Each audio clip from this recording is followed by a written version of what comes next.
Krishna,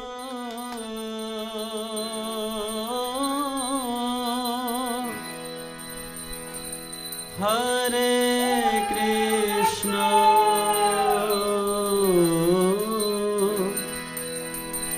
Krishna Krishna, Hare Hare, Hare Rama,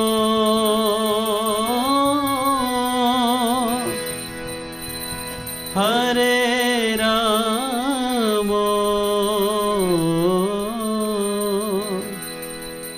Rama Rama,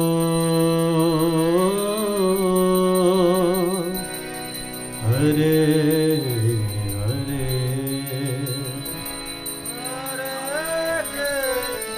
Hare Bal, everybody.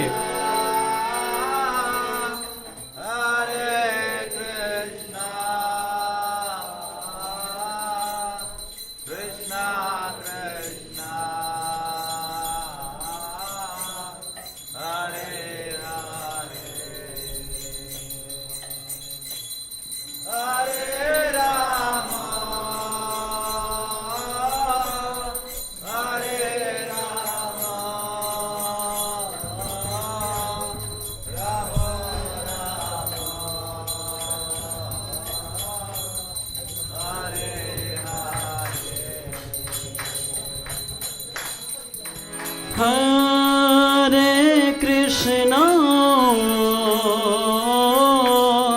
Hare Krishna, Krishna Krishna,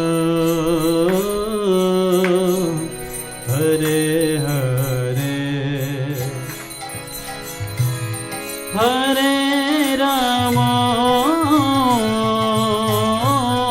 Hare Rama Rama, Hare Hare, Hare Krishna, Hare Krishna,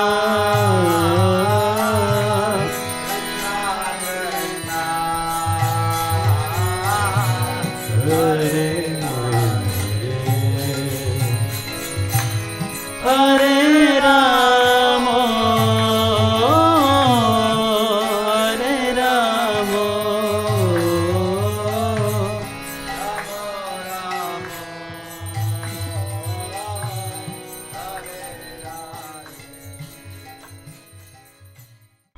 tasya-of vapur idaṁ nija-kāla-śaktyā-by sañcodita-prakṛti-dharmaṇa ātma-gūḍham ambhasi ananta-śayanād viramat-samādheḥ nābher sva-kaṇikā-vaṭavan-mahābjam.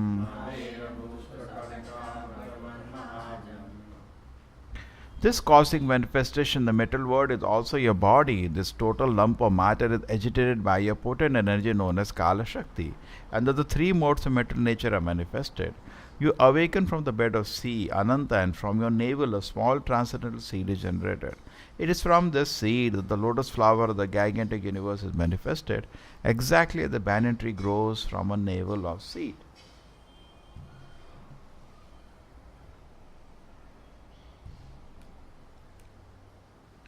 So this is the Vedic cosmology, and as you read throughout any part of the Vedic literature, you get the same explanation. It is consistent. And even in the temples, if you see Ananta-Padmanabha temple in Kerala, you have seen that? Same, the Garbhodaksha Vishnu is lying down and Ananta, Brahma is born, Shiva is lying by the hand. Accepted part of the Vedic philosophy. This is we are reading from Srimad Bhagavatam. Prabhupada said they are all like mantras, very purifying to even chant the shlokas and the meaning. And in the same way, in science also we have some explanation of creation. Just like we have here Prahlad Maharaj as a messenger. They have Darwin as a messenger. So it's our choice whom you want to believe. And he cannot show you, Darwin cannot show you how the creation came. But he will give you a theory. Therefore it's called Darwin theory.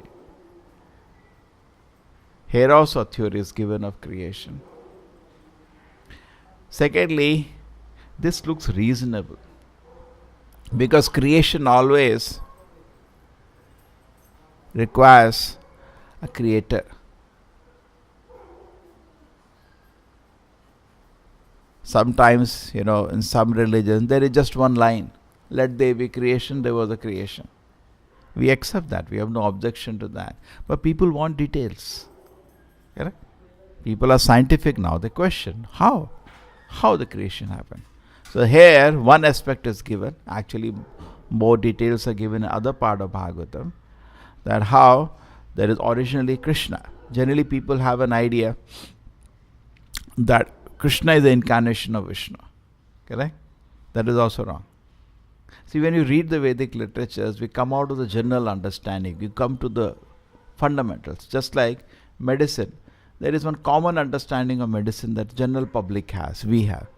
But when you study medical books, there is so much refinement. No. The details are correct. As such, there is no difference between Vishnu and Krishna. Because God cannot be two. It's an expansion. But it is just like one candle you like another candle. Both the candles are of the same strength.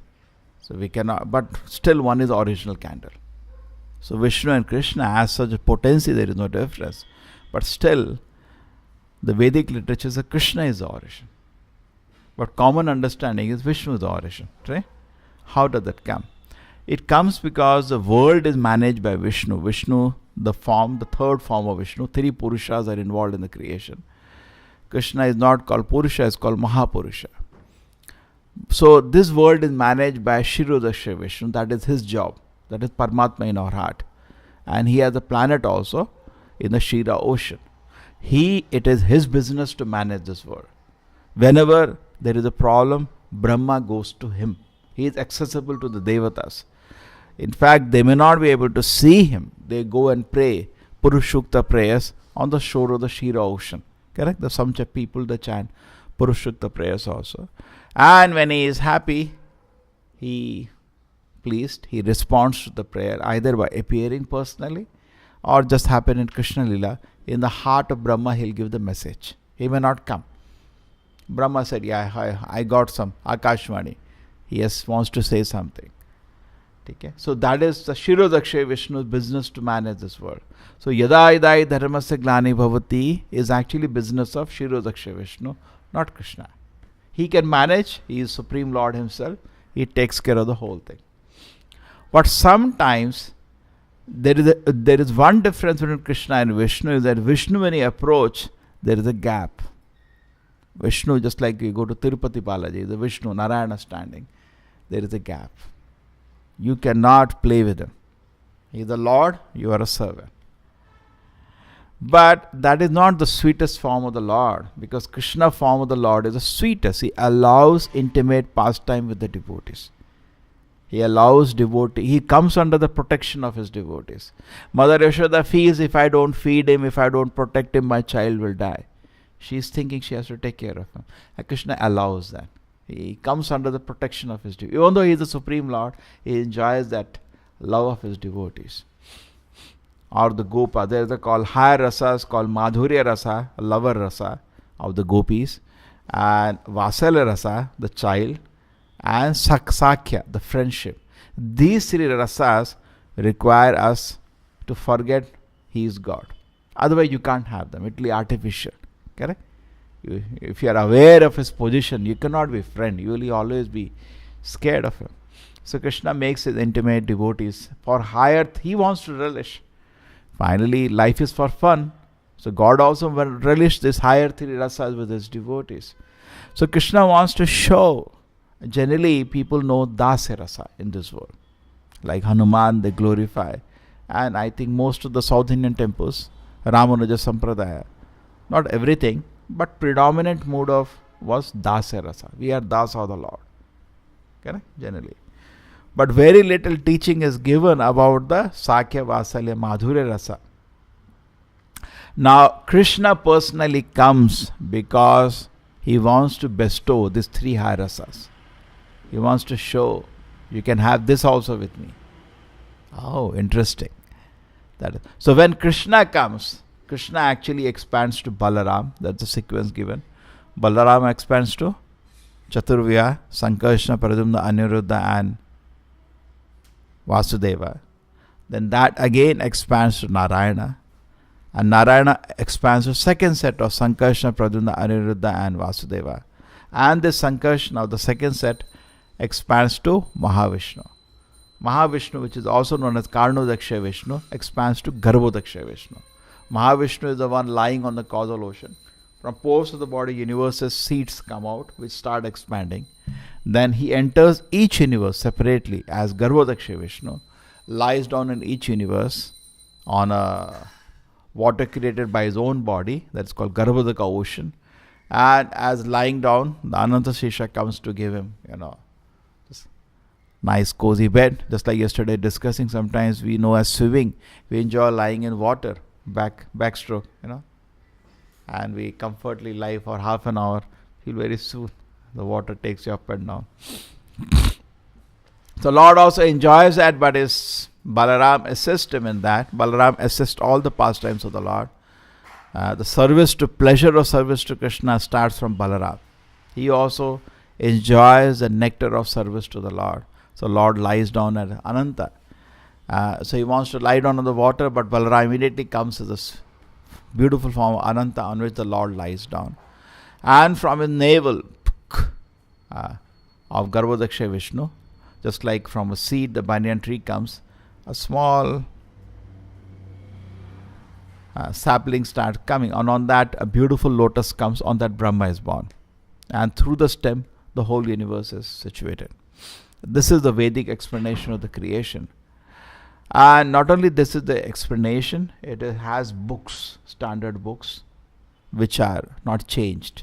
We are fixed on it, agreed by all the great acharyas who have also realized this by spiritual practice. It is not always a story. If you practice spiritual life, you can always see. So now the implication of this. Implication of this is that this material world and we both are prakriti. Prakriti means energy. Bhagavad Gita, which is the Bhagavad Gita gives in summary, Bhagavatam gives in detail. Bhagavad Gita says the material world is formed of 8 energies. Bhumi, Apo, Analo, Vayu, Kham, Mano, Buddhi, Evacha, Ahankara, Ityam, Me, Bhinna, Prakriti, Ashtada. The 8 material energies can be divided into 8. Earth, water, fire, air, ether, that is gross, Shishi Radha Govinda Ki. And then subtle, mind, intelligence and false ego. We can divide material energy into 8. Just like we divide periodic table, that is one way of division. This is another way of division. Earth means which is perceived by the 5 senses. Earth doesn't only mean mud. It means anything which is perceived by the 5 senses. Just like this book is earth. I can see it, I can hear it, I can smell it, I can taste it, and I can touch it.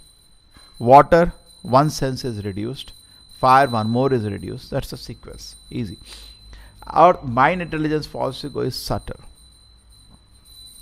Being energy of the Lord, it should be used for the Lord. Prakriti is always used for the pleasure of Purusha. That's philosophy. Prakriti is energy. Just like I have money with me, it's my energy. It should be used for my pleasure. It's a common sense. So similarly, the whole metal energy should be used for God's pleasure, because it belongs to Him. This is the principal foundation of devotion. Bhakti starts at this point, which is actually a reasonable point. If something belongs to me, it should be used for my pleasure. We always demand that. Correct? Somebody takes money from your pocket. You say, no, it's my money. I will enjoy it. You cannot enjoy.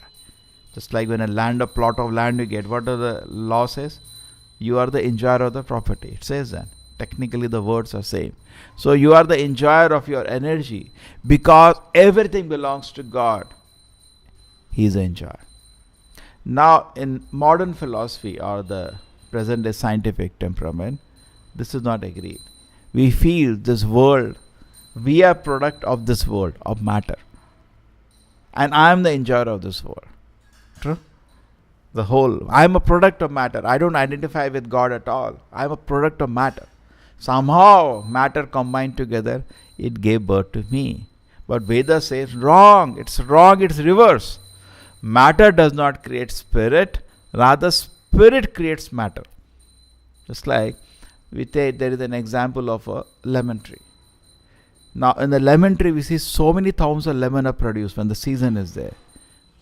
When the tree is alive. A dead tree will not produce a lemon. Dead tree will after some time fall down. Correct? So that means spirit is the basis of matter. Just like you are also producing sweat when you are alive. A dead body doesn't produce sweat.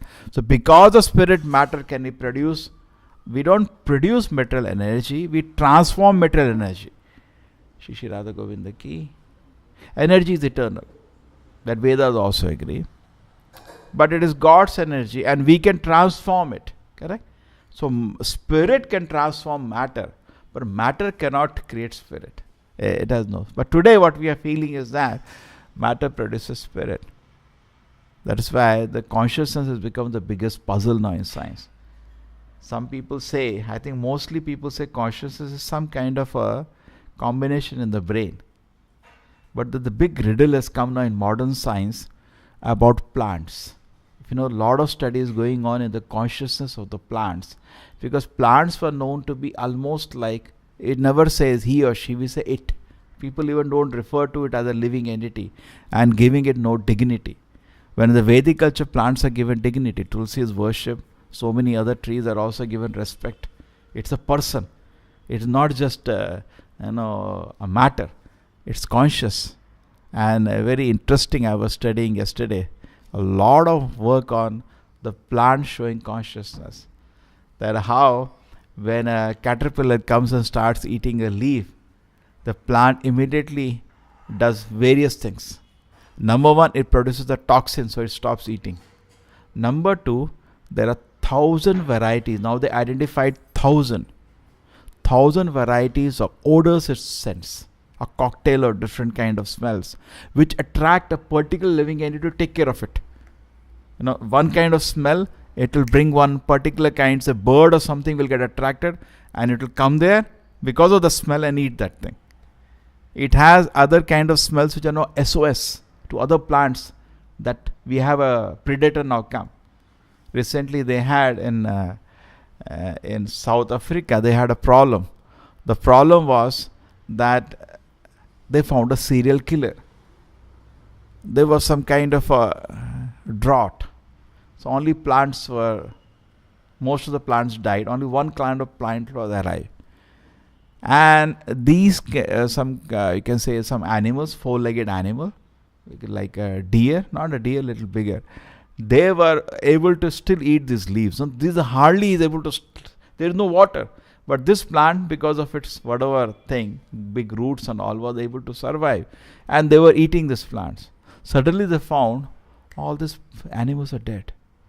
It became like if they're traveling, huge size animals all dead. Then they studied and they did analysis. The plant was producing a toxin strong enough to kill the thing. He's not dead, he's very conscious. And not only that, below the tree, the roots are there.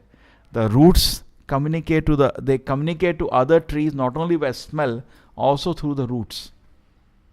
And they attack also the other support. Generally they have a symbiotic relationship. They share nutrients. If they are children trees, it is very much able to be conscious. If suppose the same plant has some children, it is able to identify its children.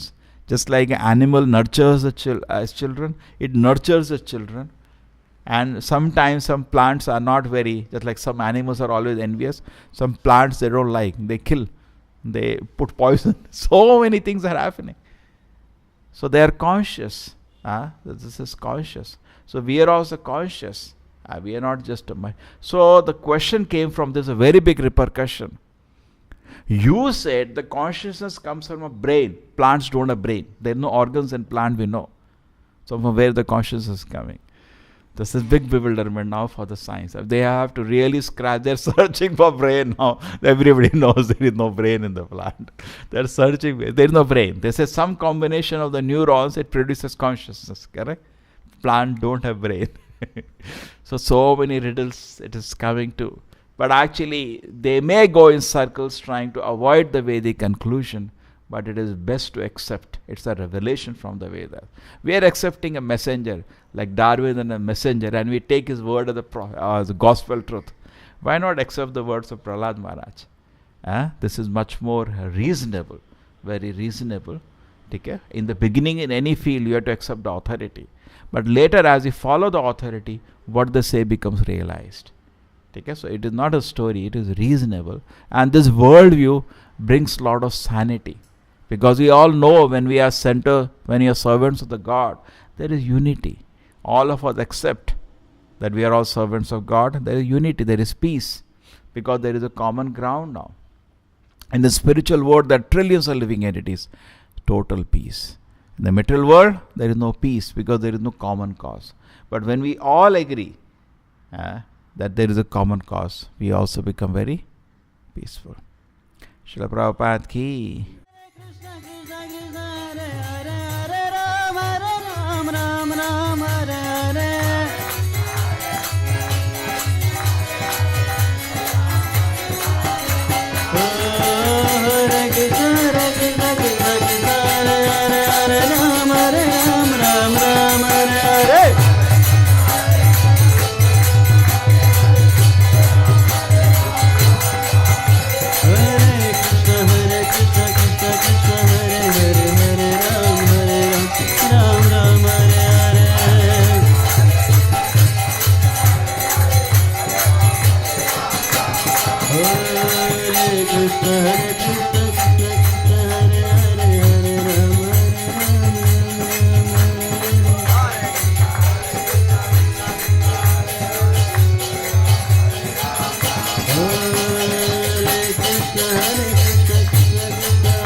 Hare Krishna, Krishna Krishna, Hare Hare, Hare Ram, Ram Ram, Hare Hare.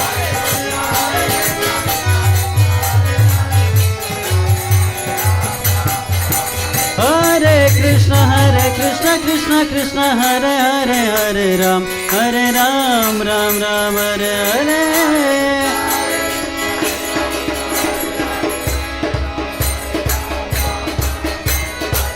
Hare Krishna, Krishna Krishna, Hare Hare, Hare Ram, Ram Hare Hare.